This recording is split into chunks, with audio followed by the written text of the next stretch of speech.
In early 2018, Apple partially finished construction on their new massive office building, called Apple Campus 2, also known as Apple Park and the Spaceship. It was a project started by Apple founder Steve Jobs back in 2006.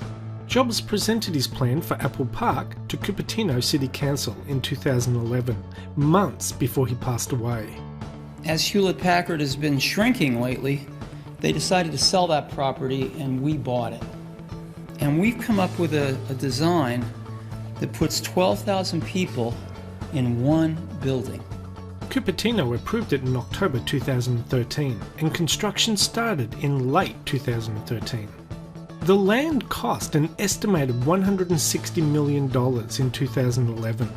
The original planned budget for Apple Campus was about $3 billion. However, in 2013, the total cost was estimated to be closer to $5 billion. Now I know $5 billion for a building sounds like a fortune. Then again, Apple can afford it. A final spend of $5 billion is a huge outlay, but would still represent less than 2% of Apple's cash reserves, which was estimated at $285 billion in early 2018. And the company is currently valued at nearly $900 billion as of February 2018, and is on target to be valued at $1 trillion in 2019. Oh, and in case you're wondering, no other company in the world has as much money as Apple does. Apple Park is home to several buildings, most prominently a 2.8 million square foot ring, unofficially known as the Spaceship, which boasts circular walls 4 stories high, constructed from the largest panes of curved glass in the world, and one of the largest roof-mounted solar farms in the world. Here are some of the key features of the campus. The circular 4-story building will have 2.8 million square feet of office space, with enough room for 12,000 employees. The campus is one of the most energy efficient buildings in the world and is powered by 100% renewable energy from 17 megawatts of rooftop solar panels. The campus sits on 175 acres of land with separate on-site R&D facilities and 300 square feet of research space. The building is surrounded by 9,000 drought-resistant trees and will include olive, apricot, cherry, and yes, apple trees. There will be jogging and cycling trails, with more than 1,000 bikes kept on site at all times, which staff can use to make their way around.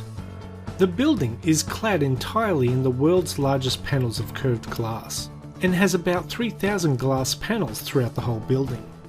The Spaceship has 360 degrees curved glass fronted walls and central courtyard, overlooking a landscape park area on the inside ring. There is underground parking hidden from view, meaning 80% of the site can be covered in trees. The building stays eco-friendly with natural ventilation that works instead of air conditioning for 70% of the year, and has low energy LED lighting where natural light doesn't reach. There's an orchard, meadow and pond within the ring's interior grounds, and the parkland has 3.2 kilometres of walking and running paths for Apple staff. The building also features a 2-story yoga room, a 100,000 square foot fitness centre, an underground 1,000 seat auditorium, a 4,000 person cafe with 4-story glass doors, and Apple even created and patented a pizza box that lets air and moisture escape so crusts won't get soggy, for workers who want to take their cafe pizza back to their desks. The company's new 175-acre campus is 1 mile in circumference with a diameter of 461 metres and can house 12,000 employees. The main building was ready for employees to begin partial occupancy in January 2018, as the building was still not finished. The process of moving more than 12,000 people was estimated to take over 6 months. Since employees have been able to move in and start working in the building, a couple of big design issues have popped up, such as one of the features of the building was about 3,000 panels of floor-to-ceiling glass. All that glass may let in a lot of light and save on energy, but it appears Apple employees have been injuring themselves after walking into glass walls and doors. It has been reported that 3 Apple employees dialed 911 after walking into glass panels and injuring themselves.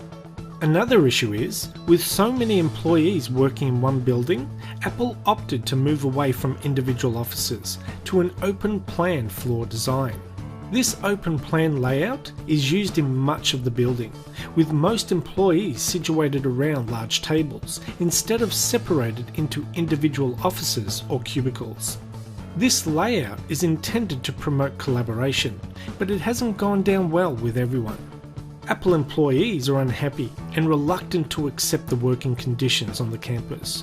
It has apparently angered some of the company's engineers and developers, who are used to private offices or cubicles. Open plan offices have become more common since the 1990s, but have come under scrutiny in recent years. A recent report stated that open plan offices are sabotaging employees' abilities to focus at work, with office workers losing 28% of their productive time due to interruptions and distractions. The biggest problem with companies changing anything are the workers.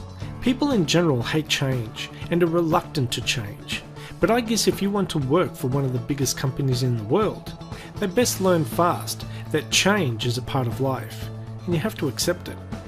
Now, before I end this video, I would like to give a special thanks to Sasha from OxySasha YouTube channel, who filmed drone footage of the Apple campus on 3 separate occasions, specifically for me and this video. Thanks a lot, Sasha, I really appreciate it. Anyway, that's the end of this video. Thanks for watching, and we'll see you next time. Bye bye.